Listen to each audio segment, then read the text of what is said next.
কোনোদিন এনে খেল খেলিব বিচৰা নাছিল তাই আৰু আজি সেই খেলতে ইতিহাস ৰচিলে মনু ভাকাৰে। এখন অলিম্পিকত 2টা পদক জয় কৰা প্ৰথম ভাৰতীয় খেলুৱৈ মনু ভাকাৰ। পেৰিছৰ পৰা আকৌ আহিল এটা ভাল খবৰ। অলিম্পিকত দ্বিতীয়টো ব্ৰঞ্জৰ পদক অৰ্জন কৰিলে ভাৰতীয় শ্বুটাৰ মনু ভাকাৰে। অলিম্পিকৰ 10 metre air pistol mix team ইভেণ্টত শ্বুটাৰ সৰবজোতৰ সৈতে এই সফলতা অৰ্জন কৰে ভাকাৰে।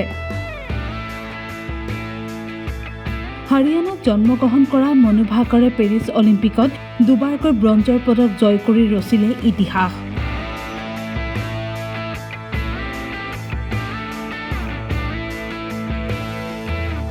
জীয়ৰীৰ সফলতাৰ পিছতেই মনু ভাকাৰৰ মাতৃ সুমেধা ভাকাৰে কয় যে তেওঁ বিচাৰিছিল মনু এগৰাকী চিকিৎসক হোৱাৰ, কিন্তু সৰুৰে পৰাই খেলত আগ্ৰহ থকাৰ বাবে মনুক বাধা দিয়া নাছিল মাতৃয়ে।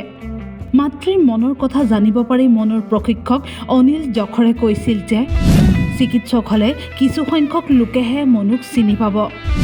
অলিম্পিকত পদক জিকিব, সমগ্ৰ বিশ্বই তেতিয়া তাইক জানিব। আৰু আজি সেই কথাই যেন প্ৰতিফলিত হ'ল। অলিম্পিকত জীয়ৰীৰ এই সফলতাৰ পিছতেই এতিয়া গৌৰৱান্বিত পিতৃ মাতৃ।